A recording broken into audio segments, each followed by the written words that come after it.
Thank you. Let's bring in retired Vice Admiral and Navy SEAL Robert Harward. He grew up actually in Iran, led invasions in Afghanistan and Iraq, and is a member of the JINSA's Iran Policy Project, and he joins us now live from the UAE. We have all been excited to talk to you because of your knowledge of this area, growing up in Iran, and everything that you have done. What was your reaction? What comes to mind? I think like 90 million Iranian people, were cheering. This has been long overdue. And I got to reinforce the comments my shipmate, Senator Graham, made. This is unprecedented change in geopolitical aspects that we've never seen. The transition of this evil regime is long overdue. And you have to remember, after Russia, after China 1.4 million people, Russia 150 million. Iran is a country of 90 million people, the third largest nation in the world of oppressed people. And so you've had, never before have we seen so few, the Ayatollahs, 120,000, IRGC and the Basij oppressing so many. So unprecedented moral high ground for what we're doing. So not only were they center of proliferation of terrorism, killing our people around the world, but they've just oppressed this population for 50 years, and that's come to a screaming halt. So this campaign, which is focused first on the missiles and the straits to ensure they cannot project power and threaten our bases and our allies in the region, once that's done, this campaign can go on for a long time.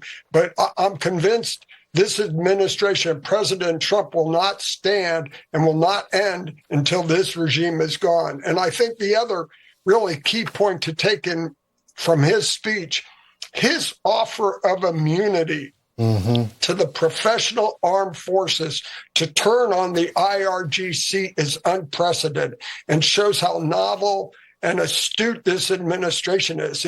Once they are unable to project power, it's all about what will happen on the ground of Iran.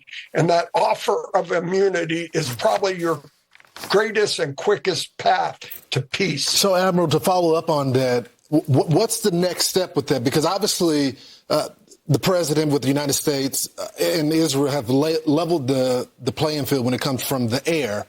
But do we get those people on the ground weapons? Do those folks that want the immunity turn their weapons over to the protesters and take over? Like, how do we level the playing field for them? Great question. And I go back into history. In 1979, when it fell before, the Shah was using his regime to suppress the people who were in the streets. Thanks to outreach by President Carter and his military at that time, they had a delegation to come to Tehran. I was there when they did that and told them, hey, look, if you use your army to suppress this, we're going to pull out. Well, now we're completely opposite. The president has made an offer to the Artish, the professional armed forces, the army, not the IRGC, to be a part of the long-term future of Iran. And so if they're not going to do this, once we've mitigated the risk from missiles, we will focus more specifically on the IRGC and those elements that will not be part of the future. So that could be very tactical, providing arms, but it also could be very strategic with further strikes. So all those options are on the table. And again, I believe this offer of immunity and then validation of it to those leaders who want to be a part of the future of Iran and who do not have blood on their hands is the quickest and most peaceful way of transitioning. And as we saw in 79, that happened in a matter of weeks. So this campaign will only accelerate the inspiration to those who want to be a part of the future and who have not been part of the murder and genocide. And I hope that will make this a very quick solution in a matter of weeks, not months, and prevent future bloodshed. So, Admiral, the other thing is not only were they killing the protesters, they were killing them in the hospital rooms. They were going up to the families of the dead citizens and saying, you're not getting the bodies back unless you pay us for the bullets we had to use to kill them. That's how vicious these people are. But are you still in touch with anyone in Iran? And if they don't have guns, What would they need to take their country back?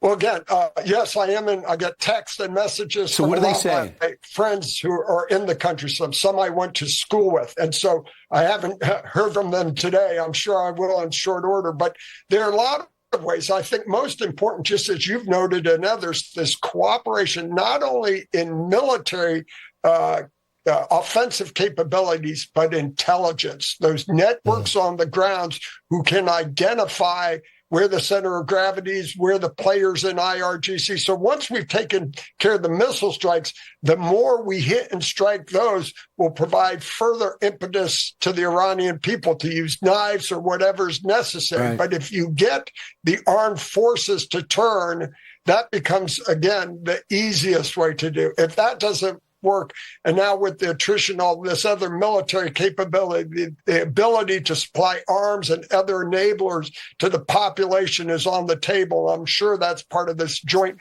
cooperative intelligence between the U.S. and Israel that now will be called upon to make this transition as quick and bloodless as possible. Yeah, the CIA would be a huge help along with the Mossad. Thanks so much, Admiral. I know it's an exciting time for you and your family. Maybe one day you can get back there soon. Appreciate you joining us. Thank you so much. Thank you.